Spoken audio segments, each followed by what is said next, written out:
সুখদেব গোস্বামী পাদ বললেন, হে মহারাজ পরীক্ষিত, ক্ষীরসাগরে পরিবেষ্টিত ত্রিকুট নামে এক প্রসিদ্ধ সুন্দর পর্বত আছে। সেই পর্বতের উচ্চতা হলো অযুত যোজন। চতুর্দিকে অযুত যোজন বিস্তৃত পর্বত, স্বর্ণময়, রূপময়, লৌহময় শৃঙ্গ তিনটি। সমুদ্রের দশদিকে আকাশে সুশোভিত হতে চাচ্ছে এই পর্বত। পর্বতরাজ ত্রিকুটের পাদদেশে ভগবত প্রেমিক মহাত্মাগণ বিরাজ করতেছেন। বরুণের ঋতুমান নামক একটি উদ্যান আছে, বরুণদেব সেখানে গিয়া ক্রিয়া করেন। অনেক সময় দেবতারা দেবাঙ্গনাকেও সেখানে গিয়া ক্রিয়া করেন। সেই পর্বতের মধ্যে গভীর জঙ্গল, আর ওই জঙ্গলের মধ্যে 10,000 হাতির শক্তি এমন এক হাতি বাস করতেন, যাকে এক কথায় গজরাজ বলা হতো। তিনি প্রচন্ড শক্তিশালী ছিলেন। তার বেশ কয়েকটি স্ত্রীও ছিল, বহু পুত্রকন্যা সন্তানও ছিল। একবার কি হয়েছে, গ্রীষ্মকালে প্রচন্ড গরম পড়েছে। রুদ্রের তাপে তৃষ্ণাকুল হয়ে তিনার সমস্ত পরিবার পরিজনকে নিয়ে বললেন, চলো আমরা আজকে পদ্মরাগের গন্ধযুক্ত সেই সরোবরে গিয়ে স্নান করব, সরোবরের জল পান করব। সপরিবারে সবাই গিয়ে সরোবরে সেই অমৃত সমতুল্য মধুর তৃপ্ত জল পান করলেন। তৃষ্ণা নিবারণ হচ্ছে, সুর দিয়ে জল একে অন্যের উপরে দিচ্ছেন, খেলা করতেছেন। এইভাবে বহুক্ষণ পর্যন্ত তিনি জলের মধ্যে বিহার করিতেছেন, স্ত্রী সন্তান সন্ততিদেরকে নিয়ে আনন্দ অনুভব করতেছেন। কিন্তু ভগবানের মায়া কে জানে, কখন যে কার বিপদ আসবে সেটা তো আর বলা যায় না। বিপদ তো আর বলে আসে না। জল খেলতে খেলতে খেলতে খেলতে হঠাৎ তিনি চিৎকার দিয়ে উঠলেন, ওরে আমাকে কুমিরে ধরেছে। ধরেছে তো বড় কি, গজরাজকে ধরেছে। যেই এই কথা বলেছেন, সব হাতিরা একবারে তাড়াহুড়া করে একেবারে উঠে গেছেন, ডাঙায় উঠে গেছে। এখন গজরাজের শরীরে তো 10,000 হাতির বল, তিনি কি আর কম, তিনি এখন চাচ্ছেন কুমিরকে টেনে নিয়ে একেবারে উপরে চলে আসবেন। এখন জলের মধ্যে তো কুমিরের শক্তি বেশি, ওখানে তো আর হাতি কিছু করতে পারছেন না। শুরু হয়েছে টানাটানি, যুদ্ধ চলছে। 1000 বৎসর ধরে যুদ্ধ। কুমির টানতেছে উনাকে জলের নিচে নিয়ে ডুবিয়ে মারবে, আর উনি টানতেছেন যে আমি কুমিরকে নিয়ে ডাঙায় উঠে যাব। 1000 বৎসর টানাটানি করতে করতে করতে করতে শরীর দুর্বল হয়ে গেছে, ক্ষুধায় কাতর হয়ে গেছেন, পিপাসায় কাতর। হে পুত্র, হে কন্যা, তোমরা আমাকে একটু সাহায্য করো, আমি তো পারতেছি না কুমিরের সঙ্গে। ও বাবা, তোমার শরীরে 10,000 হাতির বল, তাও তুমি পারো না, আমরা গিয়ে পারবো? আমরা জলে নামলে আর অন্যান্য কুমিরেরা ধরে তো গিলেই ফেলবে, আমরা নামবো না। আরে বাবা, জলে যদি না নামিস উপর থেকে তো একটু চেষ্টা কর। আচ্ছা, উপর থেকে চেষ্টা করব কি? তো সুর দিয়ে লেজের মধ্যে ধরে টানে, কেউ লেজে ধরে টানে, কেউ কানে ধরে টানে, কেউ গলায় ধরে টানে, কেউ পায়ে ধরে টানে, সুর দিয়ে। ডাঙায় থেকে কি হয়? হচ্ছে না। কিছুক্ষণ টানাটানি করে বলছে, বাবা আমাদের ক্ষুধা লেগে গেছে, আমরা একটু খেয়ে আসি। সবাই মিলে চলে যাচ্ছে খেতে। এখন স্ত্রী ইটিস পুটিস করতেছেন, তিনি কি করবেন? স্বামীর কাছে থাকবেন না ছেলে মেয়ের সঙ্গে যাবেন? বুঝেছেন? হাতি তো দেখতেছে অবস্থা তো খারাপ। কি গো, তুমি চুপচাপ বসে আছো? অগ্নি সাক্ষী করে, সূর্য সাক্ষী করে, ব্রাহ্মণ সাক্ষী করে তোমাকে বিয়ে করলাম, তোমাকে অর্ধাঙ্গিনী করলাম, আর আমি এত বিপদের মধ্যে পড়ে 1000 বৎসর ধরে টানাটানি করতেছি, আর তুমি বসে আছো? তুমি একটু চেষ্টা করো। 2-4 ঘন্টা চেষ্টা করে বলছে, আর আমি পারছি না, আমার শক্তি কুলাচ্ছে না। জানো তো নারীরা অবলা, দোহাই দেওয়া হয়ে গেল। অবলার বল কোথার থেকে আসবে? হ্যাঁ, তাহলে আমি একটু খেয়ে দিয়ে আসি। তুমি খেতে যাবে আমাকে ফেলে রেখে বিপদের মধ্যে? কি আর করব। দেখো, আমরা দুজনেই যদি মরে যাই তো ছেলে মেয়ের বিয়ে দিবে কে? আরে তুমি না হয় কুমিরের মুখে ঢুকেছো, মরতে হয় মরো, আমি বেঁচে থাকলে তো ছেলে মেয়ের বিয়েটা দিতে পারবো। একে বলে সংসার। সংসার কিচ্ছু নাই এর মধ্যে, অসার। আর অসারই হলো সংসার। হাতি তখন চিন্তা করলো, সর্বনাশ, আমি কার উপর ভরসা করে এতদিন ধরে আছি? নিজেই এত পরিশ্রম করে, মাথার ঘাম পায়ে ফেলে এত কষ্ট করে কত দূর থেকে কলা গাছ নিয়ে আসতাম, এনে বাচ্চাদেরকে খাওয়াতাম, বড় করতাম, আর আজকে আমার বিপদে পড়লো, তারা চলে গেল। তাই এদের উপর ভরসা করে তো লাভ নেই আমার, বরং আমি ভগবানের চরণে শরণাপন্ন হই। এই যে 1000 বৎসর ধরে গজকুমিরের যুদ্ধ হচ্ছে, সেই যুদ্ধ দেখার জন্য আকাশ মার্গে সব দেবতারা এসে বসে আছেন, কিন্তু কেউ সাহায্য করতেছে না, কেউ সাহায্য করছেন না। কেন? আমার নাম ধরে স্তুতি করলে আমি তাকে উদ্ধার করব, আমার নাম ধরে ডাকলে আমি তাকে রক্ষা করব, এই নিয়ে সব বসে আছে। দেখবেন বর্তমান জগতে যদি কোনো দুর্ঘটনা ঘটে, অ্যাক্সিডেন্ট ঘটে, তো তাকে হসপিটালে পাঠাইবার আগে সবাই মোবাইল নিয়ে ভিডিও করতে শুরু করবে। মোবাইল নিয়ে ভিডিও করব, ফেসবুকে ছাড়বো, হ্যাঁ, ইউটিউবে ছাড়বো। সে যে মরে যাচ্ছে তার এক গ্লাস জল দেও, তাকে ধরে উঠাও, সেদিকে নয়, উল্টা বসে বসে ভিডিও বানাবে। ওই দেবগণও এরকম ছিলেন, আমার নাম ধরে ডাকলে পরে আমি তাকে উদ্ধার করব। দুর্গা বলছেন, আরে আমার নাম তো সব থেকে ছোট, দুর্গা, দুর্গা বললেই তো আমি এসে তাকে উদ্ধার করে দিব, দুর্গতি নাশ করে দিব। মহাদেব বলছে, আমার নাম কি বড় নাকি? আমার শিব বললেই তো আমি চলে আসি, শিব বললেই চলে আসি। গণেশ বলছে, আমার তো 8টা নাম আছে, যে কোনো একটা নাম ধরলেই তো আমি কি তাকে উদ্ধার করে দেই, কিন্তু সে তো কারুর নাম ধরতেছে না, তো আমি কেন কি উদ্ধার করব? সে যদি আমাকে না ডাকে, আমাকে স্তুতি না করে, আমার চরণে শরণ না যায়, আমি তাকে রক্ষা করতে যাব কেন? এই জন্য আকাশ মার্গে সবাই বসে বসে তামাশা দেখছেন, কেউ উদ্ধার করতে আসছেন না। গজ দেখলো যে ধীরে ধীরে তার কান দুইটা এখন জলের নিচে ঢুকে যাচ্ছে। কান যদি জলে ঢুকে যায়, তারপর তো তার মৃত্যু অনিবার্য, পারতেছেন। তখন তার মাথার মধ্যে সদ্বুদ্ধি আসলো যে সারা জীবন তো কিছু করলাম না, তো মৃত্যুর পূর্বে অন্ততপক্ষে একটা পদ্মফুল ধরে গোবিন্দায় নমঃ বলে মেরে দিই। আসন্ন মৃত্যুর সময় কান ডুবে যাচ্ছে, নাক ডুবে যাচ্ছে, আর সেই সময়ে একটা পদ্মফুলকে সুর দিয়ে ধরেছে, ধরে গোবিন্দায় নমঃ। ভগবান বলছেন, গরুর চলো তাড়াতাড়ি, আমার ভক্ত জলের মধ্যে ডুবে মরে যাচ্ছে, তাকে রক্ষা করতে হবে। একে বলে শরণাগতি। আপনি যদি ভগবানের চরণে শরণ যান, ভগবান আপনাকে রক্ষা করবেন। শরণাগতি 6 প্রকারের হয়, 6 ভাবে ভগবানের চরণে শরণাগতি নেওয়া যায়। শরণ মে আই হাম হে তুমারি, দয়া করো হে দয়াল হরি।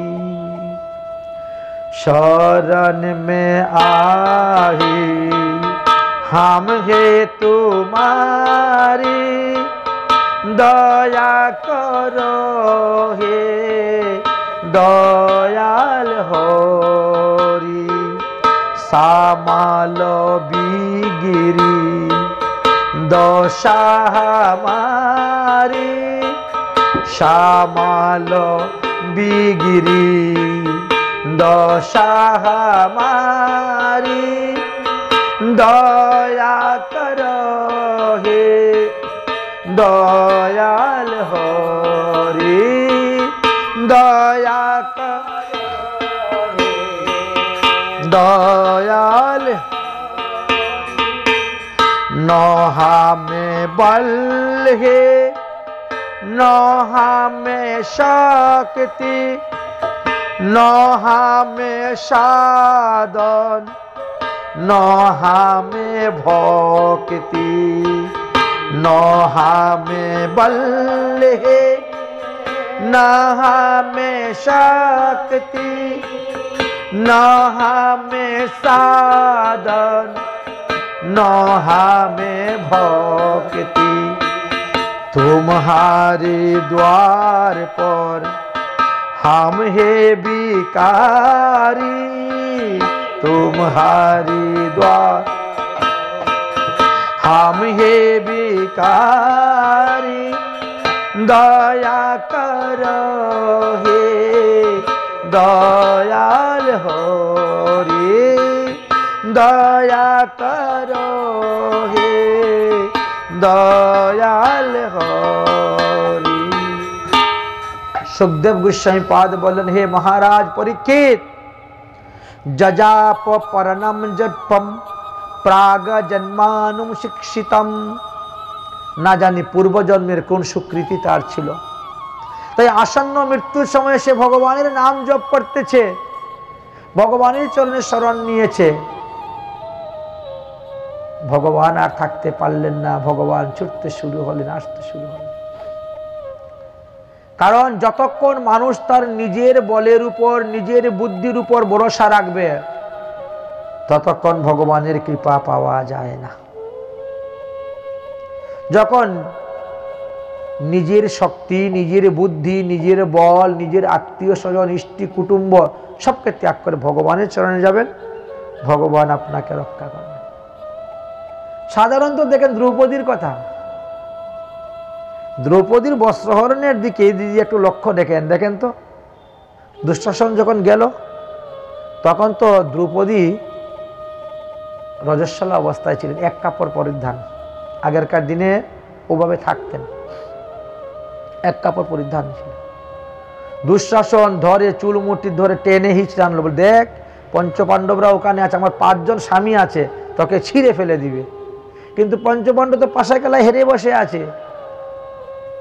দ্রৌপদীর উপর এত অত্যাচার হওয়া সত্ত্বেও তারা কিছু করতে পারলো না, মাথা নত হয়ে গেল। ঠিক আছে, আমার 5 জন স্বামী আমাকে রক্ষা করতে না পারলেও গুরুদেব তো আছেন, কৃপাচার্য আছেন, দ্রোণাচার্য আছেন, কিন্তু তারাও তো দুর্যোধনের অন্ন খেয়েছেন বলে কিছু বললেন না। পিতামহ ভীষ্ম আছেন, তিনিও কিছু বললেন না। বিদুর মহাশয় কিছু, সর্বনাশ। তাহলে তো জ্যাঠামশাই তো আছেন ধৃতরাষ্ট্র, তিনিও কিছু বললেন না। আচ্ছা, কেউ আমাকে রক্ষা না করুক, আমি নিজেকে নিজে রক্ষা করবো, আমি তো বীরাঙ্গনী। তাই নিজের হাতে টেনে শক্ত করে ধরেছেন কাপড়, রক্ষা করতে পারলেন না। এমন জুড়ে টান দিল, মাথার থেকে কাপড় নিচে নামিয়ে দিল। তখন তিনি হাত তুলে গোবিন্দকে ডাকলেন। যখন সবার উপরে আশা ভরসা ত্যাগ করলেন, ভগবানকে ডাকলেন, ভগবান নিমিষের মধ্যে এসে গেলেন। আর পারল না কাপড় নামাতে স্কন্ধ থেকে। তো আগেই যদি তুমি ভগবানের কাছে নত হয়ে যেতে, ভগবানকে শরণাপন্ন হয়ে যেত, তাহলে দুঃশাসন মাথা থেকেও কাপড় নামাতে পারত না। এই তো শিক্ষা আমাদের। আমরা মনে করি এগুলো গল্প, কিন্তু অনেকগুলো শিক্ষণীয় বিষয়। বড় সুন্দর দৃষ্টান্ত দিয়েছেন। এক সাধু বড় হরিনামে মত্ত হয়ে গেছেন, মালা জপ করতেছেন আর হরিনামে মত্ত হয়ে মাথা নিচু করে দিয়ে হাঁটতেছেন। তীর্থ ভ্রমণে নদীর তীরে তীরে হাঁটতেছেন।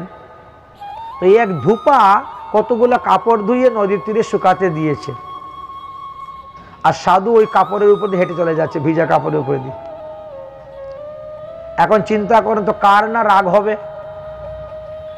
ধূপার তো খুব রেগে গেছে, ও সাধু বাবা, ও সাধু বাবা, আরে তোমার কি কপালের নিচে চোখ নেই?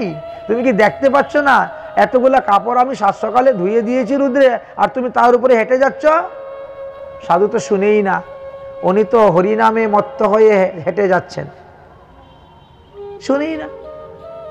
তখন তার রাগ হয়েছে। ওই যে কাপড় পিঠের লাঠি আছে, ধূপারা কাপড় ধোয় যে লাঠি দিয়ে পিঠে, সেই লাঠি হাতে নিয়ে যাচ্ছে, এখন বাবাজিকে ঠিক করবে। রোয়ানা হয়েছে। দাঁড়াও সাধু বাবা, তোমার মজা দেখাচ্ছি, আমার এতগুলা কাপড় নষ্ট করেছ, মজা দেখাচ্ছি। লাঠি হাতে নিয়ে দৌড়ে যাচ্ছে। ভগবান বৈকুণ্ঠেশ্বর নারায়ণ তখন বৈকুণ্ঠে বসে সকালবেলা বাল্যভোগ খাচ্ছেন, লক্ষ্মী দেবী প্রসাদ পরিবেশন করতেছেন।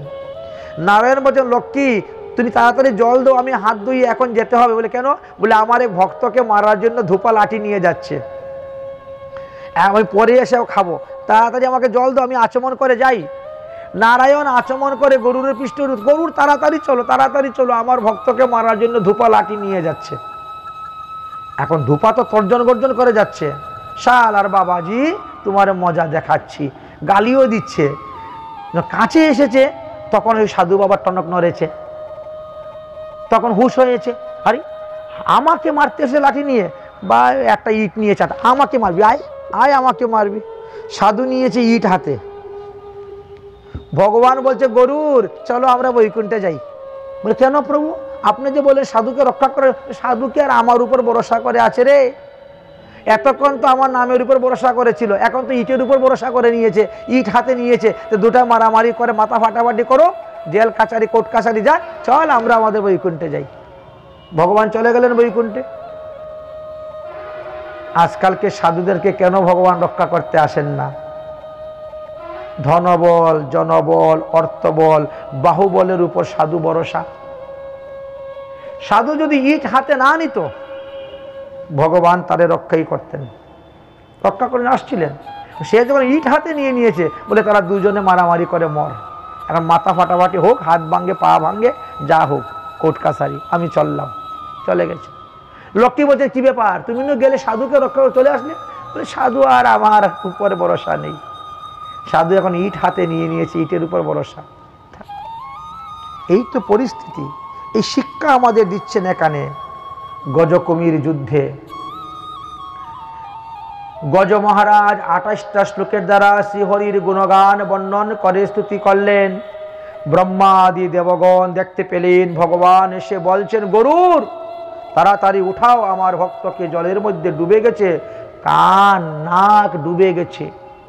গরুর তার দুই পায়ের পাঞ্জা দিয়ে হাতিকে ধরে, হাতি সহ কুমিরকে একেবারে ডাঙ্গায় তুলে নিয়েছে। ভগবান চেয়ে দেখলেন হাতির পা হাঁটু পর্যন্ত কুমিরের পেটে চলে গেছে। এত বড় কুমির, ভয়ঙ্কর, বিরাট বিশাল কুমির। কিভাবে বের করব? টানাটানি করতেছেন, বের হচ্ছে না। সে তো আরো ব্যথা পাচ্ছে হাতি। হাতি বলছে আহা আহা, পায়ের মধ্যে ব্যথা লাগতেছে। ভগবান বলল তাহলে এক কাম করে সুদর্শন চক্র দিয়েই কুমিরের মুখ কাটি। ভক্তকে রক্ষা করার জন্য ভগবান তখন সুদর্শন চক্র দিয়ে কুমিরের মুখ কেটে দিলেন। অনাহাসে হাতির পা বেরিয়ে গেল, কিন্তু এতে কুমিরটা মারা গেল।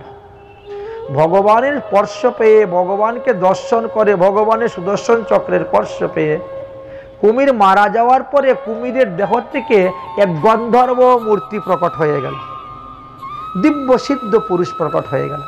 হয়ে ভগবানকে প্রণাম করলো, প্রভু আপনার কৃপাতে আমি কুমির জুনি থেকে মুক্ত হলাম, আপনার কৃপায় আমি কুমির জুনি থেকে মুক্ত হলাম, আমি এখন চললাম আমার গন্ধর্বপুরীতে। ভগবানকে প্রণাম করে চলে যাচ্ছে। হাতির তখন একটু হিংসা হলো। হিংসা কান্না হয় বলেন তো? হাতি বলছে প্রভু এ আবার কেমন লীলা আপনার? আমি আপনার চরণে ফুল দিলাম, আমি আপনার গুণগান কীর্তন করলাম, আমি আপনার স্তুতি পাঠ করলাম 28টা শ্লোকের দ্বারা, আমার ভক্তিতে সন্তুষ্ট হইয়া আপনি আসলেন আমাকে উদ্ধার করবেন, আর আমাকে উদ্ধার না করিয়া আমার শত্রুকে আপনি আগে উদ্ধার করে দিলেন। এটা আবার কেমন লীলা আপনার? বুঝতে পারলাম না। ওই কুমির তো আপনাকে ডাকে নাই, দেখেছি তো আমি, অথচ আপনি আমাকে উদ্ধার না করে কুমিরকে উদ্ধার করে দিলেন। বড় আশ্চর্য আপনার বিচার। কোন তপস্যার বলে কুমির উদ্ধার হলো আমাকে বলুন? সে এমন কোন সুকৃতি করেছে? সারা জীবন যারা নদীতে পুকুরে নেমেছে তাদেরকে ধরে ধরে খেয়েছে। না জানি তার জীবনে সে কত মানুষ খেয়েছে, কত গরু খেয়েছে, কত ছাগল খেয়েছে, কত পশু পাখি খেয়েছে। কুমিরের খাবার কি? এইগুলোই তো সারা জীবন সে আমিষ খেলো, আর এখন সে আমার আগে উদ্ধার হয়ে চলে গেল। এ কেমন করে হয়? আর আমি হলাম নিরামিষ বুঝি হাতি। আমি গাছের পাতা খাই, কলা গাছ খাই, ছন ঘাস খাই, লতা পাতা খেয়ে জীবন ধারণ করি। আমি শাকাহারী। আমি সারা জীবন শাকাহার করে আপনার চরণে স্তুতি ভক্তি প্রণতি করে ডাকলাম, আর আপনি এসলেন, এসে আমাকে উদ্ধার না করে আমার শত্রুকে যে মাংস খায় সে অনাচার করে, তাকে আগে উদ্ধার করে দিলেন। এটা আবার আপনার কেমন রীতি, কেমন নীতি, বুঝলাম না। মানুষের একটু হিংসা হলে কি না কি বলে, বলতে তো কেউ ছাড়ে না, ভগবানকে বলতেও ছাড়ছে না। ভগবান বললেন, আরে বাবা, তুমি যা বলতেছ সব ঠিক, কিন্তু সিদ্ধান্তের ক্ষেত্রে গিয়ে একটু গন্ডগোল। সিদ্ধান্তের ক্ষেত্রে গন্ডগোল। তুমি শাকাহারী, তুমি আমার ভক্ত, ঠিক, তুমি আমাকে ডেকেছ, আমি তোমাকে উদ্ধার করার জন্য এসেছি, ঠিক, কিন্তু আমার একটা নিয়ম কি জানো, যে আমার পূজা না করে আমার ভক্তের পূজা করে। আমার পূজা যে করে সে আমাকে পাইতে পারে, নাও পাইতে পারে, কিন্তু আমার ভক্তের পূজা যে করবে সে কিন্তু আমাকে পাইবেই পাইবেই পাইবে। তুমি শাস্ত্র পড়ো নাই? ভক্ত পদ রজ আর ভক্ত পদ জল, ভক্ত ভুক্ত অবশিষ্ট তিনি মহাফল। তুমি তো আমার পরম ভক্ত, আর তোমার পা ধরেছে কুমির। কুমির তোমার পা ধরে 1000 বৎসর ধরে পড়ে আছে। এই 1000 বৎসরের মধ্যে কুমিরে কোনো মাছ তো খায় নাই, কোনো মাংস তো খায় নাই। 1000 বৎসর ধরে তোমার চরণের চরণামৃত খেয়েছে। তুমি তো ভক্ত, তোমার চরণে যত ধুলি ছিল সব ওই খেয়েছে। তো ভক্তের চরণ ধুলি যে খায়, ভক্তের চরণামৃত যে খায়, সে তো ভক্তের আগেই উদ্ধার হয়ে যায়। এই জন্য আমি কুমিরকে আগে উদ্ধার করেছি। আচ্ছা, কুমির উদ্ধার হয়ে কোথায় গিয়েছে? কুমির উদ্ধার হয়ে গিয়েছে গন্ধর্ব লোকে। আর তুমি উদ্ধার হয়ে কোথায় যাবে? তুমি উদ্ধার হয়ে যাবে আমার নিত্য গোলক ধামে, যেখান থেকে পুনরায় আর পৃথিবীতে এসে জন্মগ্রহণ করতে হয় না।